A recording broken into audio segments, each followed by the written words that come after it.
Hey there, ladies and gentlemen. Welcome to the TLDM podcast, the podcast where two DMs who play in each other's worlds talk about their experiences on both sides of the screen. I'm one of your hosts, Alan Linick. I'm putting on a vocal affect as I go like I'm on a radio announcement. Across from me is... Hey, it's Tyler Samples here, coming at you live in the same room as Alan Linick and a morning show kind of voice. Ooh, but now it's time to introduce our main contenders for today's podcast, Stakes. All the way from the corner of narrative and urgency, we have Stakes, bringing in a whopping change of events. And I completely lost my flow. Yeah, I couldn't think of anything else either. But from the blue corner, I suppose, and first of all, we're going to have to hit you with a quick... I turned away from the microphone for no reason. That's okay. We're going to have to hit you with a quick campaign recap, I believe, because there have been some things. There's been a lot. Last we broke this down, including the reboot of the Eastern Campaign. We just finished the second session of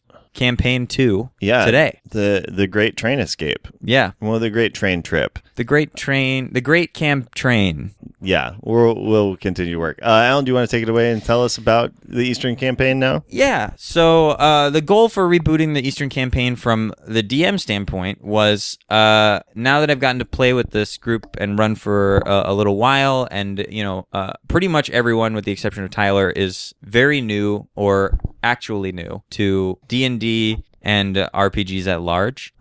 So I spent time trying to put together something that I thought would more readily appeal to the sensibilities of the players in the room. And time will tell if that is working, but so far it feels like we're off to a pretty solid start. I think so. We have a fun cast of characters. Yes. Truly the funnest. The goal was to try to cater a little more specifically to the table that I'm running. So we're looking at a campaign quite literally on rails, but in a larger sense, definitely more guided specific storylines that take place in a single location that we can get used to, with a cast of NPC characters that we'll run into over and over again and can develop meaningful connections with the party. And that I force you to develop additions to every session. Yes, which I enjoy. Yeah, me too. Today we already met some phenomenal... I mean, Deebles Beebles I thought was going to be by far my greatest creation of all time. Might have accidentally eclipsed him with Roberto the chef and Danny Party Boy. Danny Party Boy is my most favorite. Yeah, Danny Party Boy is a cool NPCs. guy. And that's what he is. I think he's a wizard, and I think his school of wizardry is party magic. Yeah, he's definitely a party mancer. Yes. Oh my God. Party mancer is so good. I'm going to write, hold me to this. I'm going to write the homebrew wizard subclass Party Mancer. Yes, I will. It's just casting friends. It'd be more... It'd basically be like a heavily adjusted enchanter school, but leaning less towards manipulating people's emotions and more towards blowing their fucking minds. Yeah, I feel like it would be the cantrip friends, but instead of at the end of it they're hostile, at the end of it they get one level of exhaustion. Yeah, because they're just so tired from loving you so much. And what the illusion school does for minor illusion with you get 2 sensory effects and you learn it for free. That's what Partymancy does for dancing lights. Yes. You get strobe effects and fog machines. Yeah, you get the dancing lights and the fog surrounding the dancing lights. It's just fog cloud mixed with dancing lights. Yeah, but it's a see-throughable fog. Yeah. And also there's some illusion stuff in there where the fog makes everyone seem hotter than they actually are when the lights come back on. Absolutely. Totes. That, I can't wait. Partymancy. It's coming. Keep an eye out for the future of the TLDM podcast, because we're going to start dropping hot homebrew content. Like Party Mancer. Are you tired of the old wizard subclasses? That's so yeah. We our new cast of characters, player characters, is phenomenal.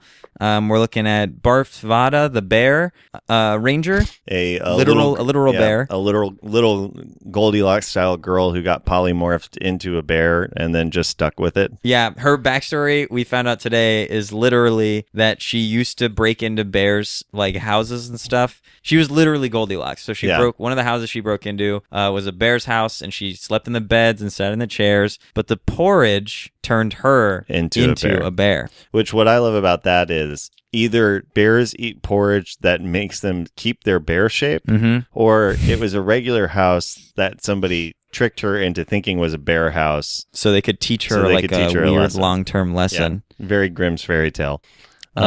Yeah, and then there's Fleet Mac, the very boisterous, egotistical rogue. Yeah. And Herman, our 16-year-old budding classless. Ian has elected to play a classless character. Yeah. Which only works because he rolled an insane array of stats. Yeah, he did very well. So right now he's a level 2 boy. Right. No, he did. Oh, right. And he has the chance to become a wizard if he chooses. Yes, he has obtained a wizard spell book, but he's not sure he wants to read it yet because he's a bit of a coward. Yeah. I would go so far to say. I hope he multi-classes in every class. I think that'd be rad. We talked about the potential of him taking, every time he levels up, rolling to find out what class he levels into. What a hodgepodge. What a mess. And finally, and most importantly, because he's sitting across from me, is Gideon Upingo, our bard who is mostly an investigative journalist who is mostly a yellow journalist. Yeah, I like to muck around, rake it up, and put it in paper. Yep, good old mudslinging. Pseudonyming. Yeah, I have started writing columns for Gideon, his various pseudonyms. So he has like 4 or 5 different columns that he writes as each other character in the game from their perspective, which is really fun. We've gotten one set of news stories that you've actually written up and emailed everyone so far, and I thought that was awesome. Especially because we're playing in like a. Well, I'm like unabashedly stealing it from Brandon Sanderson's Alloy of Law and some of the sequels to the Mistborn trilogy for those nerds out there who know what I'm talking about. Heyo. Just some Victorian era, overly embellished yellow journalism. It's the only good kind of journalism in fiction. The best. Yeah, exactly. And then your setting for it is, like you said, we're playing on like a giant Leviathan train going around the continent. Yes. Which is a blast. And so far, the storyline basically just revolves around the inaugural, like, celebratory send-off trip, champagne breaking on the side of the train and all that, as they cast off, and the party quickly learning that a rival company who is making their buck off of horse-drawn cart travel is potentially looking to sabotage this train journey in order to protect their business interests. Yeah, it really feels plopped down in the middle of robber baron intrigues, which is very fun. Yeah, so we'll see how that mystery develops. Yeah. And Deebles Beebles. Yeah. Oh, man. So Deebles Beebles. Beebles Bobbles. A sort of, I suppose, an artificer, you would say, who has his own currency that he doesn't trade for other currencies. So he only exchanges his currency for monster parts, essentially. And then the currency can only be used to buy items created with those monster parts. So it's a very closed loop economy. Yes. But I appreciate its unabashed interest in getting away from any sort of gold standard.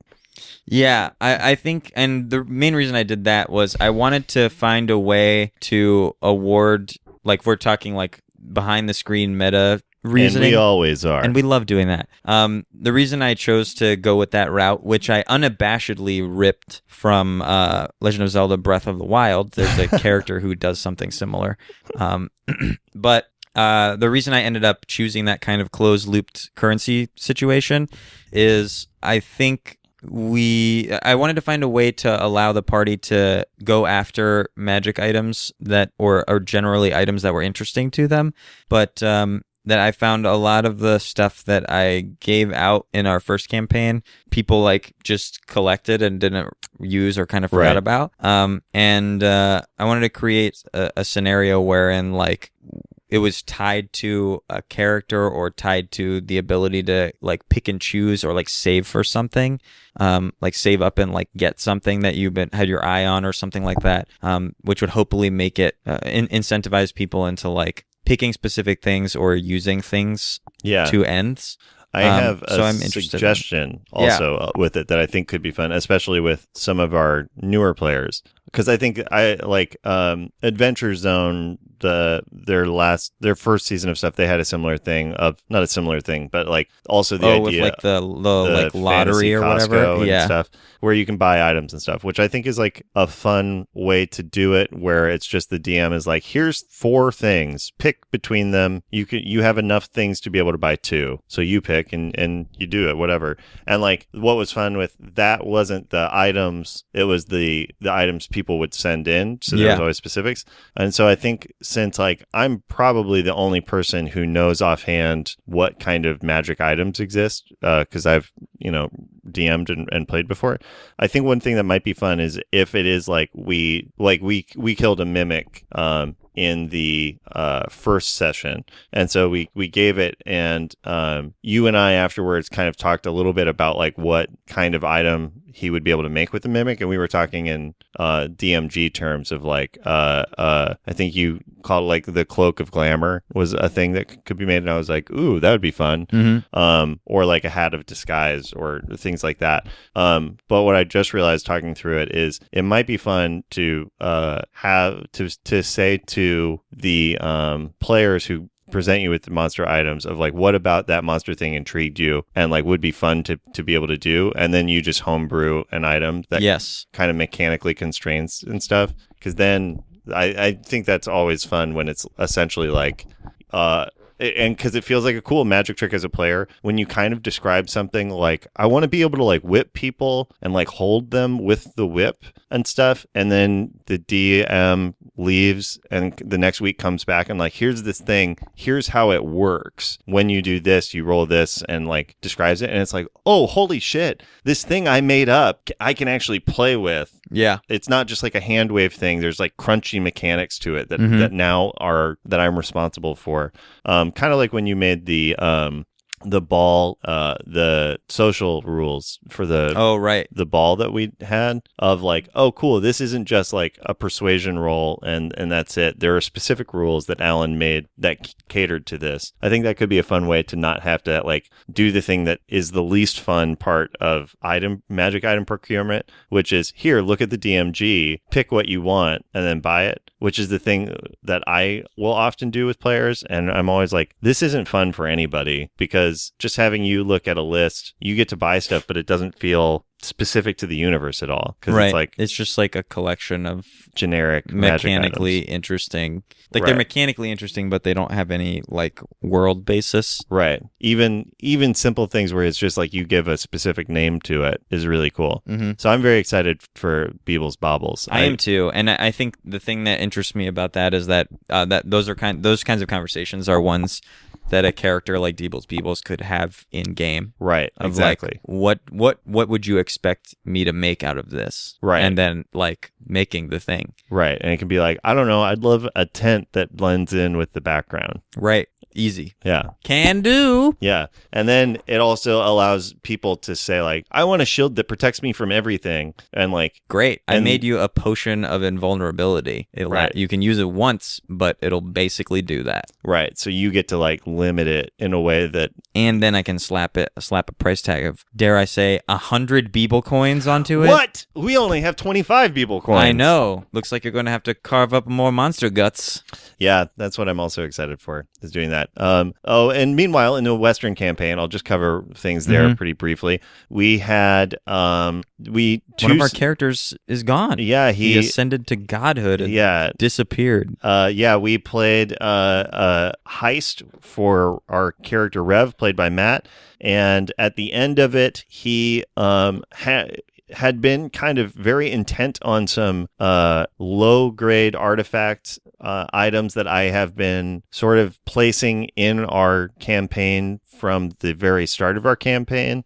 That was actually all inspired by Alan's original character's backstory, where he just was like, I'm chasing this item. I don't know if it's real or not or what it does. You decide and you figure it out. And since then, it's been floating in the background and been connected to 2 other items. And Matt has collected all 3 items and upon collecting them all was like, I want to use them immediately. And just sort of bypassed an entire another set arc of campaign. Yeah, like he kind of just skipped the second book of Lord of the Rings.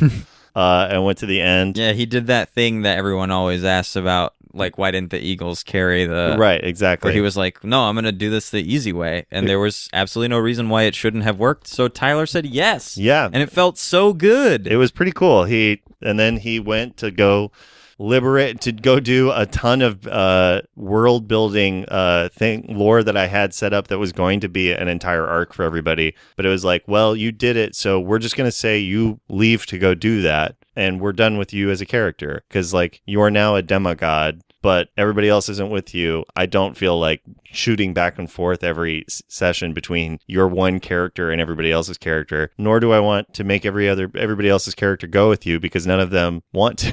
Yeah. And also none of them were there because... Well, that is something that I actually wanted to touch on. I know we promised this episode would be about stakes. You know what? The more we talk, wondering if that's even going to happen. I bet we'll get to it. But we'll definitely, at least at some point in the course of this series, talk about stakes. It might even be this episode. Yeah, I bet we'll say the word at least one more time. Yeah, you're just going to have to listen to the rest of it and find out. But something I want to talk about that I think is super interesting and I've never seen done before is... Tyler introduced the idea of like second string. Yeah. And we now have basically more or less everyone has an additional character who adventures while our main characters do like personal, individual, mid-season volleyball garbage. Well, the rest of you go and be adults and do your adult things. Right, because we have 2 lords at this point. We have Busty, who's kind of like got her duties as a debutante. Mm-hmm. Socialite supreme. Right. Rev has now left, but at the time he was like on a personal quest to collect these things.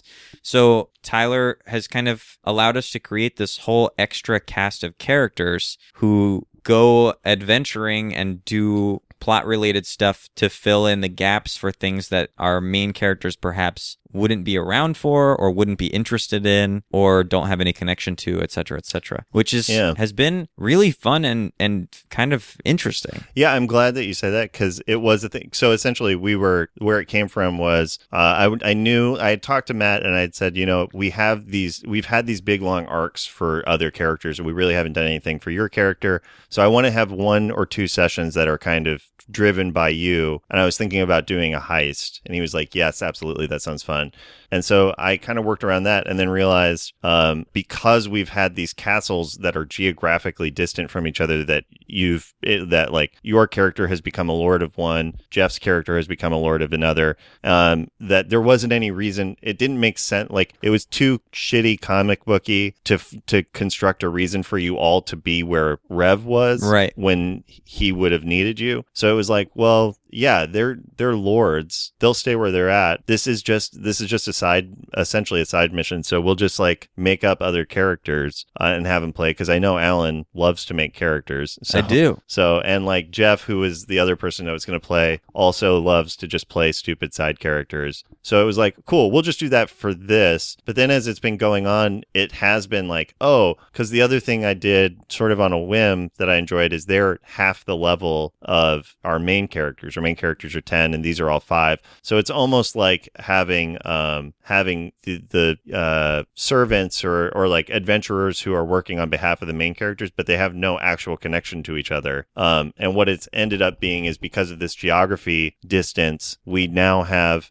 at each point of where the main character currently lives, everybody has a secondary character that they can play in that location, so that we can kind of bounce around a whole continent and to different places and not have to justify why somebody is there. But Alan can choose essentially which character do I want to play, knowing it's in this city. Do I want to give a reason why my main character is here, or do I want to play the side character that I already have here? Yeah, Lewis Daniels, noted tailor. Yeah, and best tailor around. Couture.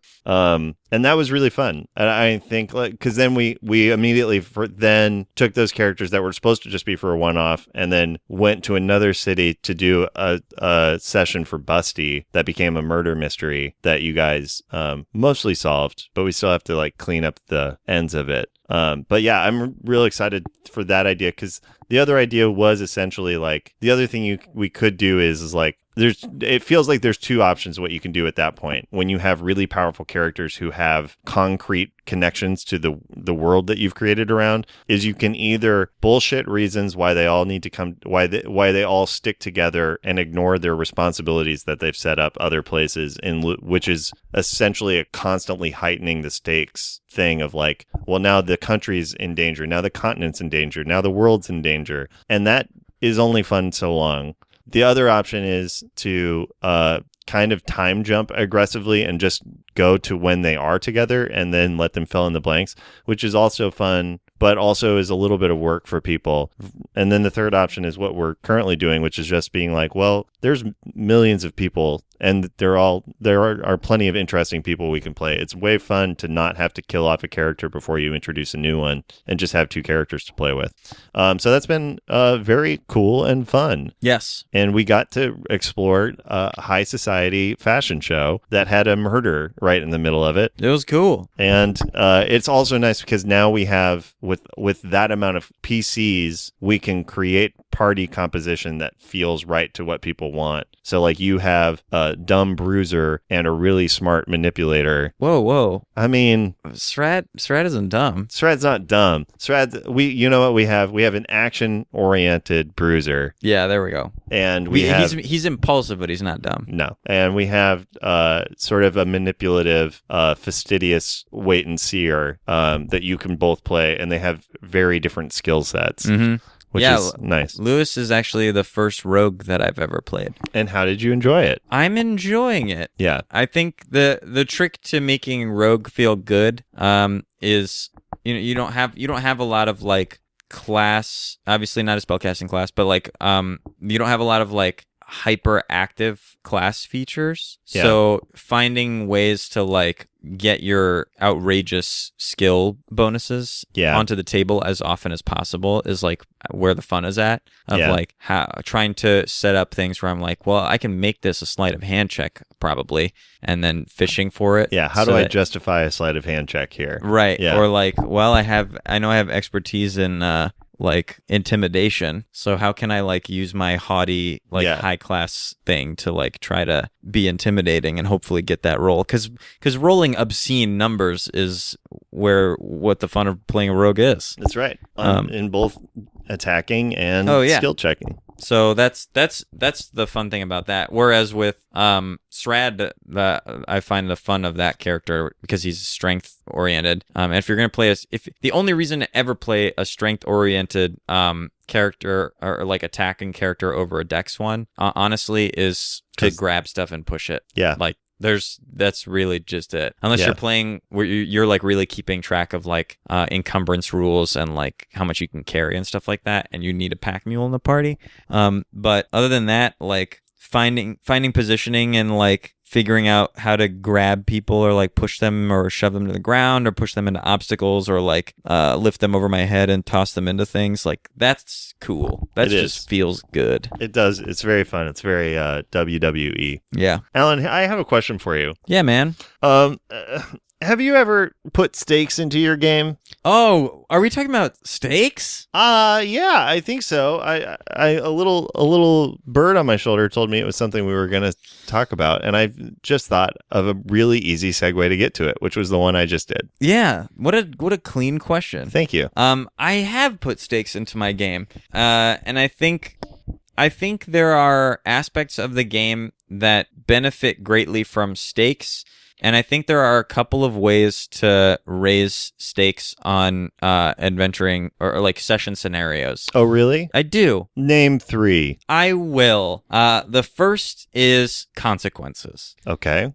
Cleanly and clearly setting up consequences for success or failure at an action or activity can drastically increase the stakes in terms of the narrative. Right? If you fail, you will fall off the train. Right. Yeah. Exactly. Or if you fail, your characters will die. Yeah. Or if you fail, you will reveal yourselves to the authorities or whatever the like stakes are, and they don't have to be world-ending scenarios or like consequences like that either, but cleanly and clearly setting up something can add a lot of tension into the decision. It makes the decision making more impactful, which is really what stakes is all about. As a quick sidebar, in our game today, we did a thing where Roshan's character and mine climbed onto the side of a train, and we had to roll to make sure we didn't fall off. And my concern wasn't that I was going to die, but I was truly like, if I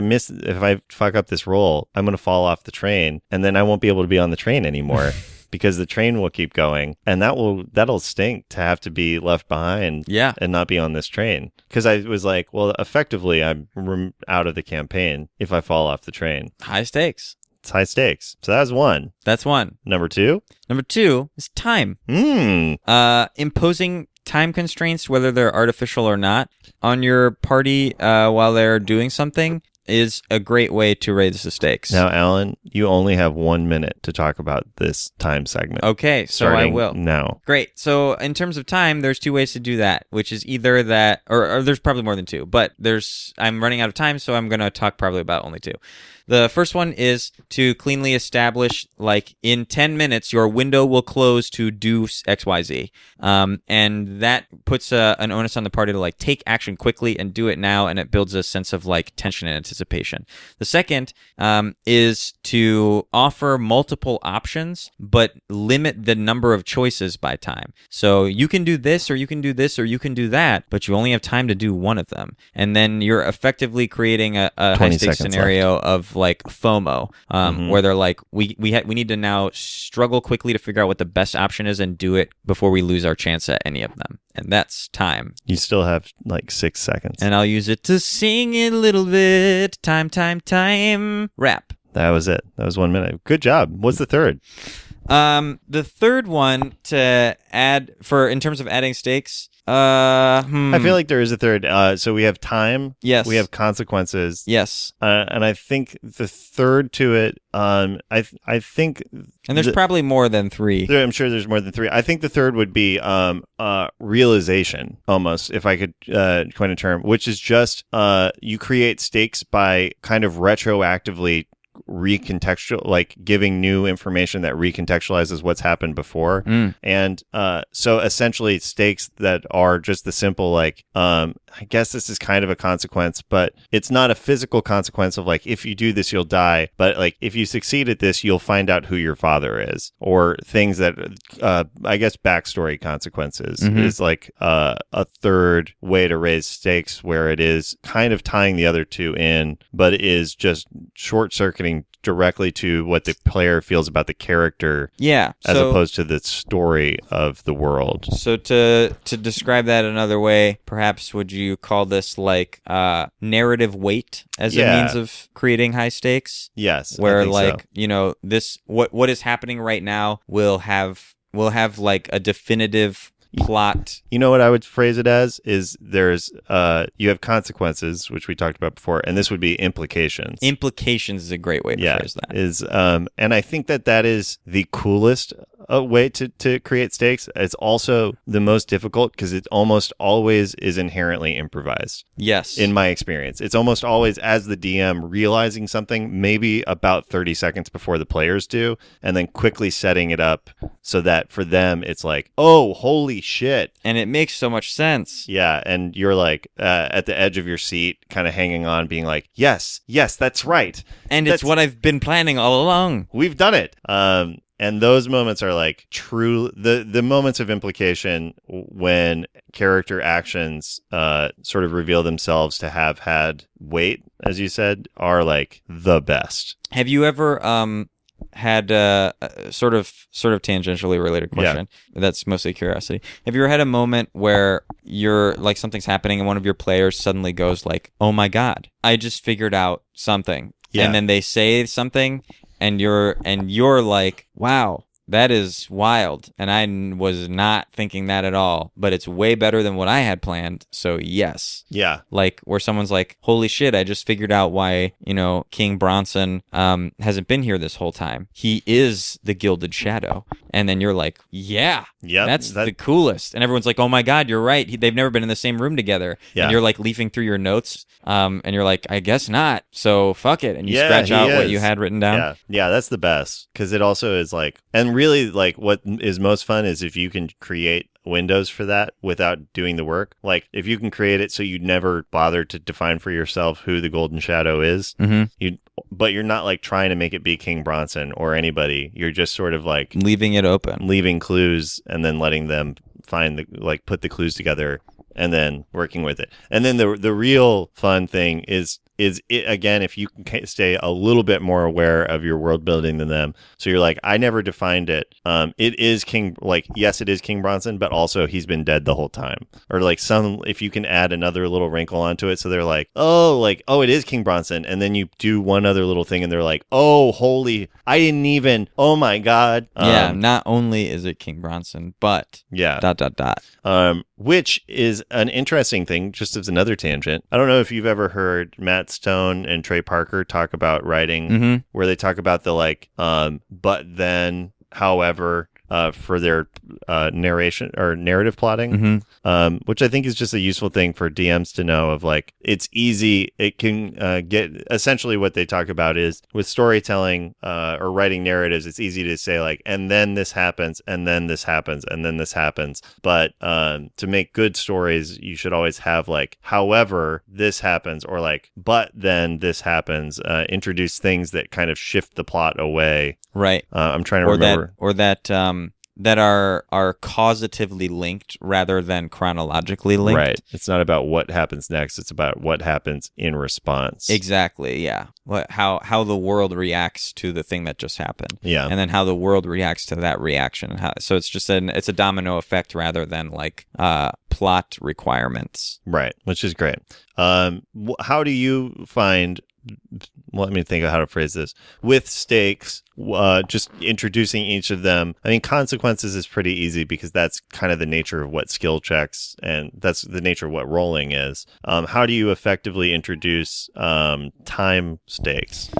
It's tricky. Sometimes it's easier than others. I think in terms of consequences, though, to take a step back, I think there's an understanding of like, you pass or fail. There's DCs, there's armor classes, there's all these things that are kind of built into the game in terms of like, I attempt to do a thing and I'm going to roll for it. And if I don't get high enough, I don't do the thing. But kind of the trick to elevating those things and making them feel like, you want there to be like some kind of heart acceleration happening before people pick up their dice most of the time.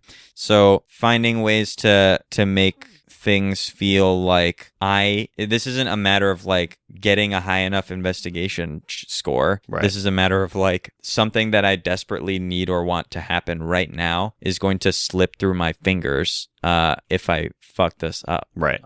So finding a way to make those consequences feel real. Yeah. As opposed to like part of the game. And one way to do that, I think, is to have, as a DM, have in your mind when you are making people, if it's a thing you want to raise the stakes, is when you have somebody do a skill check, have in mind when they fail that skill check, another skill check that failure produces. So like if it's like a failed investigation check, it's like, well, you grab the dresser drawer to open it, you fumble, it falls to the ground, and you hear a noise outside. Now you need to make a stealth check. And it's like, oh shit, things have gotten worse. I have to do something. And then they can succeed at the stealth check, but it's a new wrinkle. I think things like that really make it so it's like do an athletics check to grab the rope. You failed. Now you need to do an acrobatics check to see if you can swing to the ledge below so you don't fall down all the way to the bottom.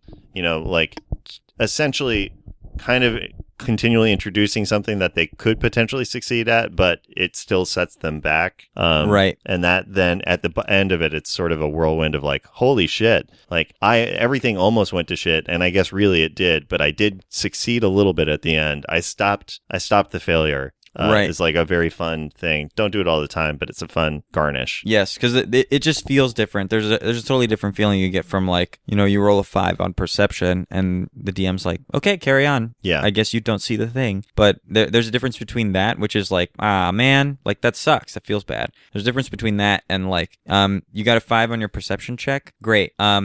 Something happens now as a result of that. Right. That you must address. Like the world reacts to your lack of perception. Yeah, right? your clumsy attempt at awareness, right. or your disinterest. You're looking so hard for the hidden trail that by the time you turn around to address the party, you're the first one who realizes that your NPC guide Grontor has disappeared. Right, exactly. So now, oh my God, not only did I not find the thing that I was looking for, but now we're set up for like, it's a situation. It's not just right. a failed roll. It's a situation. And even better is if you also set it up and make it clear to them, Grontor is still there. It's just you think he's gone missing. And then they get to play that fun character. Yeah, moment. and that's like really what's fun is if you have players who can play that level of thing of like, you failed a perception check. I'm going to tell you, the player, something your character believes, but you, the player, knows isn't true.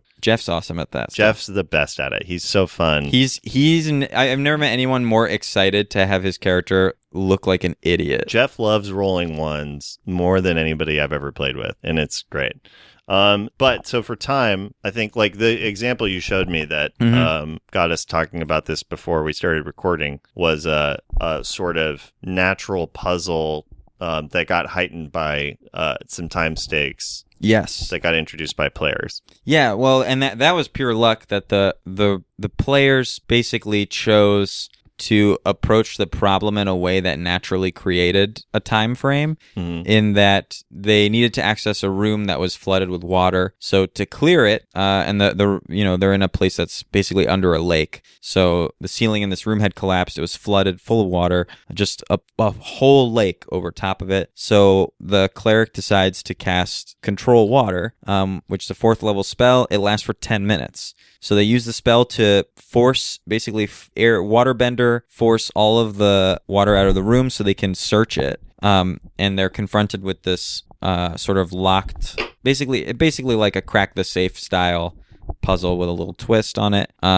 And they've got 10 minutes. They have 10 minutes to solve this puzzle before the room floods. And their options are basically like try to take a long rest somewhere and do it again when they get the slots back, or come up with some totally different and potentially more dangerous way to get into this room while it's full of water. Now, question for you. With that, how do you as the DM track that passage of time? Are you using like an action equals 6 seconds, or are you... because out of combat, those like time tracking things can feel super arbitrary. Right. So with a situation like that, that game I actually ran as a play-by-post.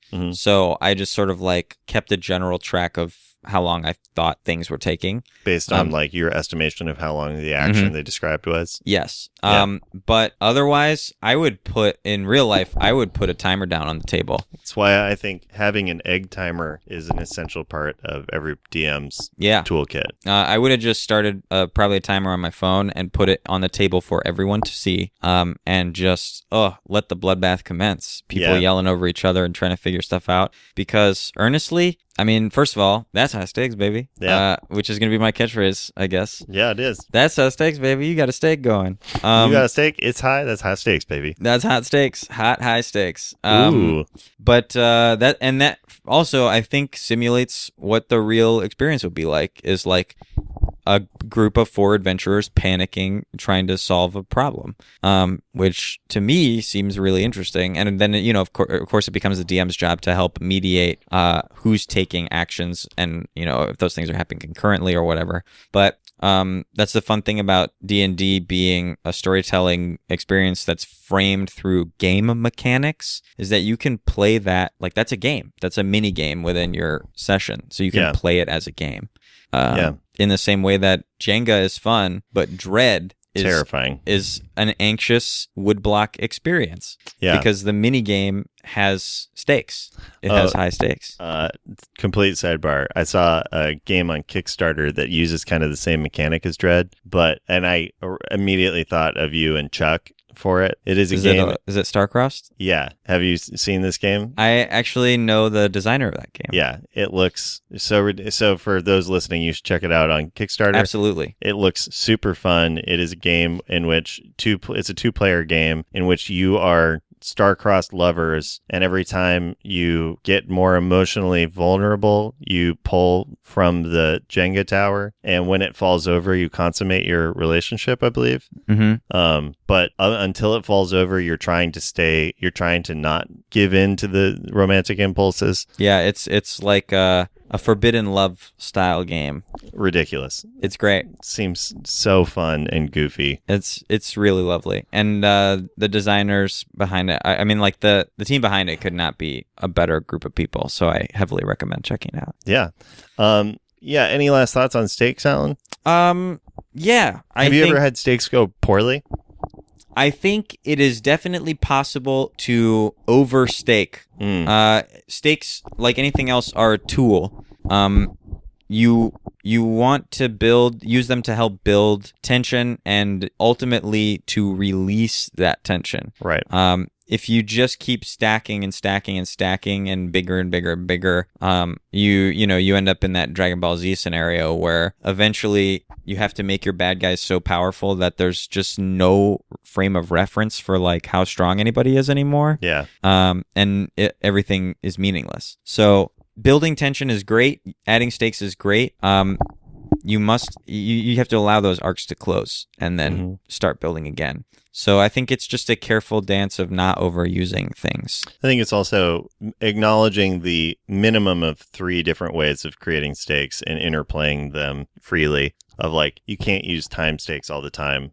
Use, as we said, consequences. And it started with an I. It was a real implications. And find some of your own and mix. And also like, I do think stakes another way of playing with stakes is playing with like meta stakes, playing with stakes with the players, which like the egg timer is an example of that in the room. You can create the feeling of stakes without anything narratively happening just by being like, cool, you guys are talking to the king. You have a minute to decide what you want to say to him. Here's the egg timer. Go. Yeah. And that, that's not in world, that is as players, but it still creates that same sort of sense. Don't do it all the time, but it's just like in general, track your narrative, follow it, and sometimes give it a little bit of a spike. Then sometimes let it ease on out. That wasn't even my words of wisdom. It felt like it. I know. I have another one. Hey, what are those words of wisdom? Well, the words of wisdom are this, Alan. As the DM, remember, there's a lot of different actions. You got your regular action. You got a move action. You got a bonus action. But most important of all is rising action. Wow.